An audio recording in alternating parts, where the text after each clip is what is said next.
Hello বন্ধুরা, অনেক দিন পর একটা আজকে রান্নার ভিডিও নিয়ে চলে আসলাম তোমাদের সামনে। জানি না কতটা ভালো লাগবে, তো যাই হোক এই পটল পোস্তটা আমি প্রথমবার বানাবো, তো আজকে সেটাই তোমাদেরকে শেয়ার করব এবং তার সাথে কি বানালাম সেটাও তোমাদেরকে আজকে শেয়ার করব। তো তোমরা প্লিজ সবাই শুরু থেকে শেষ পর্যন্ত ভিডিওটা দেখতে থাকো, হয়তো তোমাদের অনেক অনেক ভালো লাগবে। আর প্লিজ প্লিজ প্লিজ তোমরা আমার একটু পাশে থেকো। তো যাই হোক, এদিকে সমস্ত আমি জিনিস মানে যা যা লাগে আর কি সব কেটে রেখেছি। তারপর এদিকে যখন আমি পটলের পোস্ত বানাবো, তো সেই মতোই পটলগুলোকে আমি গোল মানে কেটে রেখেছি, কোনো করিনি। তো যাই হোক, কাটার পরে দিয়ে দেখো আমি ভেজে নিয়েছি, তেল লবণ তারপরে হলুদ দিয়ে আর কি ভেজে নিয়েছি।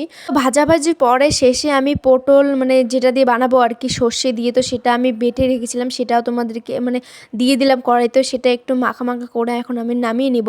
তো যাই হোক, ওটা একটু মানে ওটা কমপ্লিট হয়ে গেছে। তারপর এদিকে দেখো, এদিকে আমি চচ্চড়িটা বানিয়ে নিচ্ছি, আজকে মাছ দিয়ে বানাবো। তো আমি যেভাবে বানাই আর কি সেভাবে তোমাদের শেয়ার করব। আর আজকে বলতে গেলে গ্যাসটা মানে রান্না করতে এসেছি তখনই গ্যাসটা একদম পড়ে গেছে দেখলাম, তাই ভাবলাম যে উনানেই রান্না করা যাক। তার এখন যেহেতু মানে গ্যাস আনতে গেলে অনেক মানে দেরি হয়ে যাবে রান্না বান্না, তোমাদের দাদা ভাইও খেতে আসবে, তো সেই কারণে ঝটাপট করে আমি উনানের মধ্যে রান্নাটা করে নিলাম। তো তারপরে এইদিকে দেখো মানে চচ্চড়ি বানাতে যেটা যেটা লাগে সেটা আমি লবণ হলুদ তারপরে মানে যা যা লাগে আর কি সেগুলো আমি ভেজে টেজে রাখলাম, এখন ভাজতেছি। আর এদিকে তোমাদেরকে আমি পটলের পোস্তটাও দেখিয়ে দিলাম। আর এদিকে দেখো মানে মাছ দিয়ে আজকে মানে চচ্চড়িটা বানাবো আর কি, তো সেই মতো ভাই মানে মাছ খাবে আর কি পেটি একটা, তার জন্য আমি মানে রেখে দিলাম তার জন্য। আর এদিকে আমি মাছগুলো ভেঙে নিয়েছি, মানে কয়েকটা ছিল, বেশি ছিল না, 3টা থেকে 4টা মাছ ছিল, তো সেখান থেকে একটা ভাইয়ের জন্য রেখে দিলাম।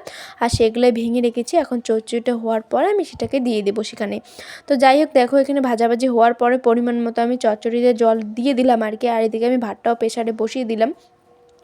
তো কি আর বলবো গাইস, তো যাই হোক তো ভাতটা অনেক দেরিতে আমি বসিয়েছিলাম, কখন বসিলাম যখন গ্যাসটা এনেছিল আর কি। আর উনুনে তো প্রেসার দিয়ে রান্না হবে না, তো ভাতটা একটু দেরি করে রান্না করা হয়েছিল, আর বাকি যা ছিল আমি উনুনে রান্না করেছিলাম।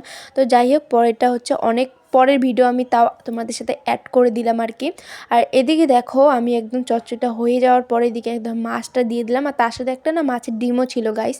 তো যাই হোক, সেটা দিয়ে আমি একদম এদিকে মানে মাখা মাখা করে নামিয়ে নিলাম আর কি।